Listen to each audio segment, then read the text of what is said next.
I guess there was a chance she could have turned into a, orca whale, but that would have made for a less interesting fight scene. Oh, I wholeheartedly disagree. Anyway, so then we're gonna have a barely... It's time to do another pitch meeting. Today I thought we would check out Wonder Woman 1984 because a few people have suggested that this is one of the funnier ones. And in light of recent news that we may not be getting a Wonder Woman 3, I thought, why not check out this one and see why this entire franchise is crumbling. Well, the first one, for me anyway, was far superior to this one, and that says a lot. Without a doubt. The first one was a really, really fun movie, and I think we had low expectation going in, and they still smashed it. This second one was just so many missteps, so I'm sure Ryan is going to go into a lot of details as to why this movie sucked. We'll speculate throughout the way, but let's just get into it and see how we go.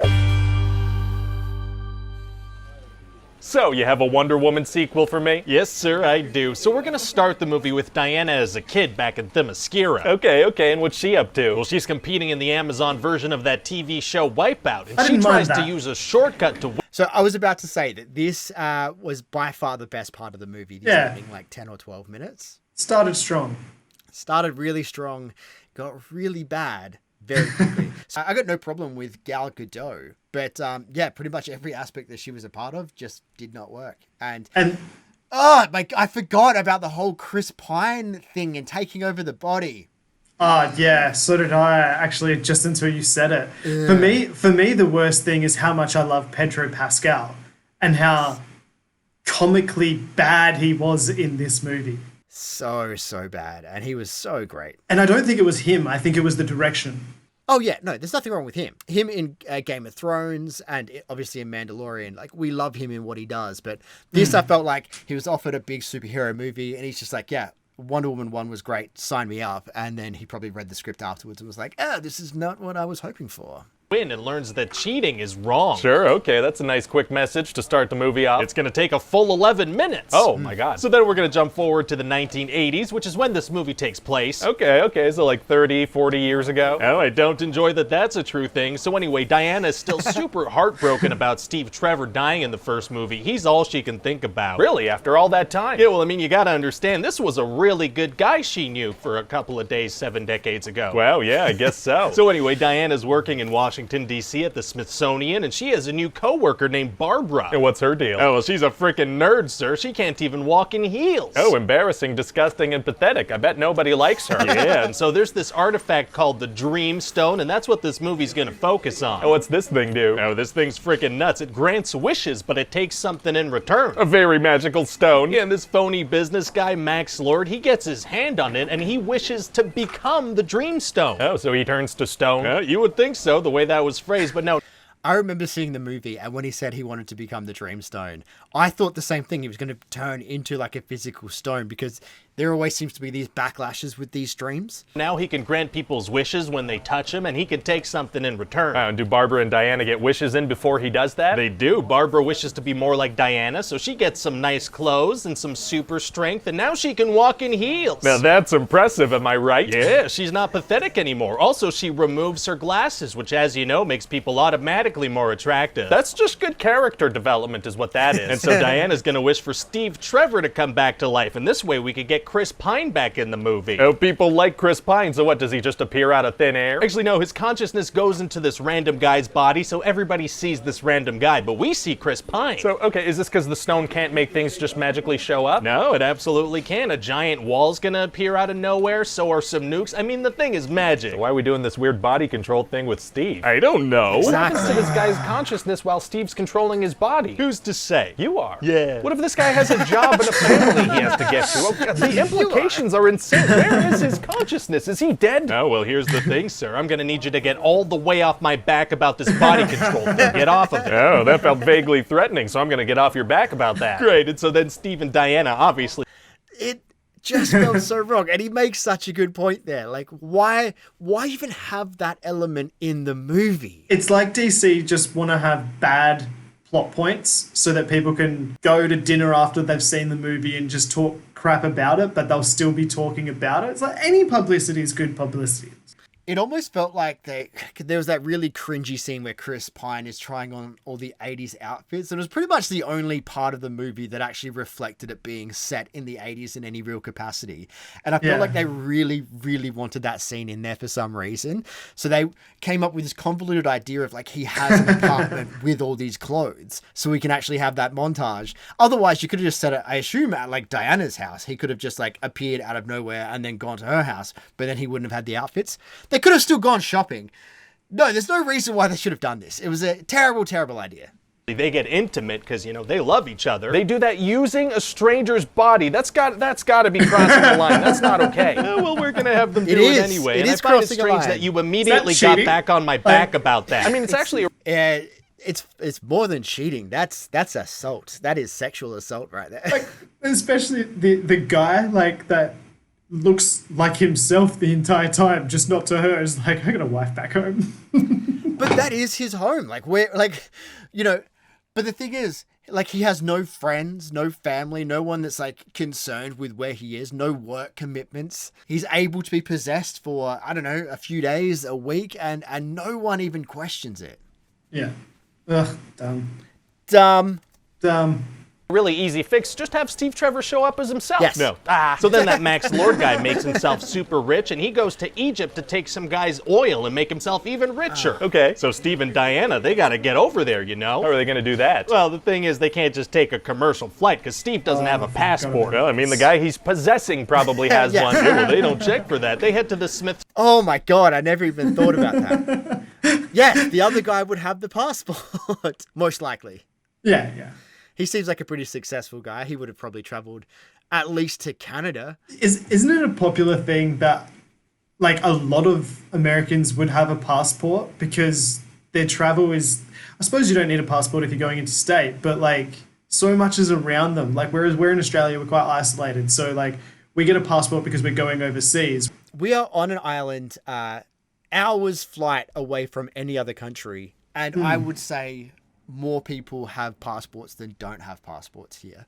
They're not an island. They've got Canada and Mexico right there. Like, it's much more common, you would assume, that they would have passports. So, yeah, they probably should have looked during that stupid montage of him trying on outfits, and maybe a montage of looking for a passport instead of thinking, let's go steal a jet. Do you reckon like they just don't have like a script doctor on any of these DC things? It's like, no, it makes sense. Or it's just... Oh, I think they were just like Patty Jenkins. Like the first movie was really good, so just do whatever you want, and we will trust that it will be perfect. And she's like, well, I'm gonna get her lasso, and she's going to like ride lightning in this. And they're like, don't tell us, just do it. And because different parts of this movie is now coming back to me as we watch this. So I hope he talks about the fact that she literally lassos lightning. Yeah, like I have forgotten a lot. And as I'm deep diving into this, it's like, I was almost going to watch this the other day, just like as a Sunday movie, just to chuck on, but I'm glad I didn't. No, it is silly. And oh, wait, hang on a second. That's right. She can also turn this jet invisible, if I remember correctly. Yeah, okay. Here we go. Come on, Ryan. Come on, Ryan. Let's talk about the invisible jet. Rip him.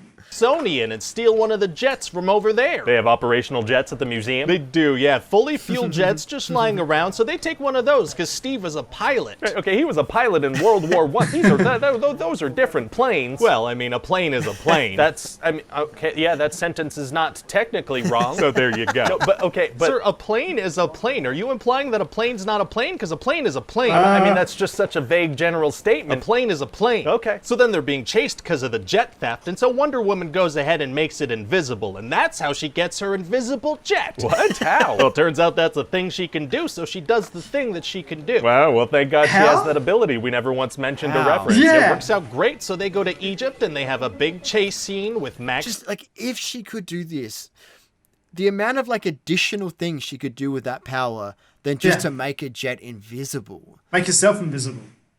Make yourself invisible, like, easily. Yeah, you should be able to. But also, like, if you need a practical way to make a jet invisible that is from a comic book where, like, Aquaman talks to dolphins and fish and stuff, but you're not showing that Aquaman, just use a stealth jet. What's wrong with a stealth jet? It can already go invisible by reflecting light. Like, that's all you needed. Exactly. Just do that. You're super rich, Diana. Like, oh yeah, I have new technology that's a stealth jet, and then you can just go into like that from there. Lord. Oh, very exciting. But he friggin' gets away and he goes around causing a bunch more chaos. Then he goes to see the President of the United States. What for? Well, he gets the President to wish for more nukes, and then he sees this technology just lying around in the Oval Office, and it's exactly what he needs. What do you mean? Well, it's this device that lets him take over everybody's screen around the world, so technically through like satellite waves, he's touching them. How? Oh, don't worry about it. Oh, okay, I won't. So then there's gonna be this fight in the White House, and Barbara, she's turning evil, so she gets in on that too. Okay. And Steve manages to grab Max Lord. Oh, and so he wishes for everything to go back to normal? Oh, yeah, no, that would have been smart. Instead, he pushes him around a bit. Also a decent strategy. Yeah, so then Max Lord escapes, and he heads off to the satellite island to do his broadcast. Wow.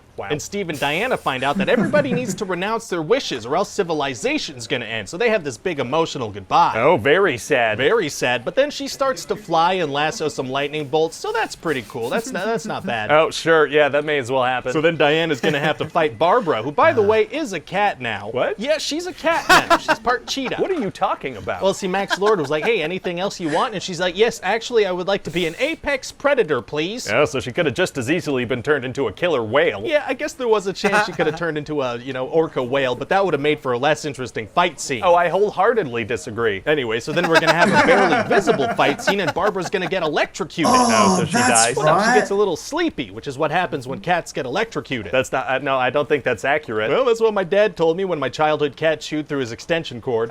Your cat died, I think. No, sir, he went to sleep, then he went to live on a farm, and I never saw him again. I mean, okay, so what happens next? Oh, well, Max is granting wishes to everybody in the world through their screens. Most of the world doesn't speak English. Well, okay, yeah, I'll keep that in mind for trivia night, I guess. That's interesting. Anyway, it's going to be complete chaos. Oh, it is? Yep, people are killing each other with wishes. One guy gets a farm outside his apartment. People can wish for anything. Really? Yeah, it's going to be nuts. Statistically speaking, wouldn't at least one person wish for the guy that just showed up on their TV to die or for the world to end? I 100% forgot about that as well when I watched the movie, that surely someone's going to wish for this entire thing to be reversed or to end. But every single person on the planet wished for something horrible, didn't they? Like, they were selfish. They were all selfish. Not one of them was a good thing. Like, what about if someone wished for, like, a relative to not have cancer anymore? Or, like, wished for world peace? Or, like, someone wished for something good? Good, they didn't show that. But if that was the case, then that was also taken away again at the end of the movie. And at least one person wish for world peace. What happens with that paradox? Well, I mean, that's like a 1 in a million kind of wish, right? There are billions of people in the world. You're just full of fun trivia tonight. So anyway, Diana has to lasso this guy, but her lasso can't get through this mysterious wind around him. Oh, wow, it's going to be tough for her to defeat him if she can't reach him. Actually, it's going to be super easy. Barely an inconvenience. Oh, really? Yeah, see, she gets her lasso around his ankle, and then she can talk to everybody through him. I thought she couldn't get through with that thing. Oh, yeah, no, she couldn't. But then she could. But how? Unclear. Well, okay then. So then she tells everybody to renounce their wishes, because nothing good comes from lying. And everybody does it. Everybody does it, including Max Lord, who suddenly cares about his son that he's been actively ignoring the whole movie. And so what about, what if someone with a terminal illness wished to be cured? Oh, well, they would have to renounce that, because that's not the truth. What if a blind person wished to be able to see? That's a shortcut to being able to see, so that's wrong. What if somebody wished to be able to feed their starving child? Yeah, okay, this moment only works if everybody wishes for something selfish or violent, so we're gonna have to pretend like that's the case, okay? Oh, pretending is tight. Okay, let's do it. Okay, thank God. So then Max Lord is gonna go reunite with his son, who just kind of comes running out of the woods for no reason. How did Max Lord get back from the island if he renounced all his wishes? Unclear. And what happens with Barbara? Oh, well, she's not a cat anymore, and she's chilling, I imagine. Okay. Anyway, then Diana's gonna have a little flirty moment with the guy who Steve was controlling. It's gonna be very sweet. He's already seen that guy naked. Yeah, just a real sweet moment. It's gonna be Christmas, too. Yeah, I don't know if it being Christmas makes it better. And then she looks at a balloon, and we're all done. So what do you think? I mean, I feel like using a strange man's body is just so deeply strange and raises so many messed up questions. Right. Well, maybe nobody will think of how weird it is. Well, yeah, I guess that is a possibility. Okay, let's do it. Oh, wow. Great pitch meeting as usual. Terrible movie. Oh, like the worst movie. Yeah, I forgot a lot about that. Like, I would have kind of made the same mistake that you were thinking about making and possibly chucked it on to see again because I'd forgotten so many of the bad things. I don't need to feel that way for another 5 years. Yeah, more. Yeah, more. If in 5 years I want to watch this movie again, I'll make sure I'll watch this clip once more. Well, hey, who knows? With James Gunn taking over things, maybe we'll have one singular good Wonder Woman movie. I have high hopes for it. I'm thinking good things for the DC universe because of James Gunn taking over. I know the news has just come out that they have cancelled Wonder Woman 3, but the way they put it is they've cancelled it as it stands. So, and the way it stands was still in the same creative hands as this particular movie, which we did not enjoy. So I think they'll revamp it, but I assume they're going to keep the good, and Gal Gadot is part of that good. And Patty Jenkins is part of that good as well in the directing capacity. I think they just need some fresh writers in there to make it a bit more comic book accurate or to sort of like link the worlds together a little bit more and just make it current day. We've had two like almost prequel versions of Wonder Woman. Put her in the current day and let's see what she's up to. Yeah, and like Wonder Woman for me does work well when she's a fish out of the water. I don't want to see her like fully adapted to a world by the time that Batman and Superman get in there. Like, some of the best DC contributions from the Trinity are that Superman's more human than the rest of them, even though he's an alien. Diana's more of a warrior, has more compassion, even though she's always trained as a warrior. And Batman is just Batman, you know? Like, he's just Batman. Just Batman, of course. It always comes back to Batman. Guys, thank you very much for telling us to check out this particular video. Always good. Which pitch meeting should we check out next in the series? And if you did enjoy that and you haven't seen the previous ones, by all means, check out this playlist right here, which has all of our pitch meeting reactions and much more funny stuff as well. So we'll see you guys tomorrow for the next one. See you guys.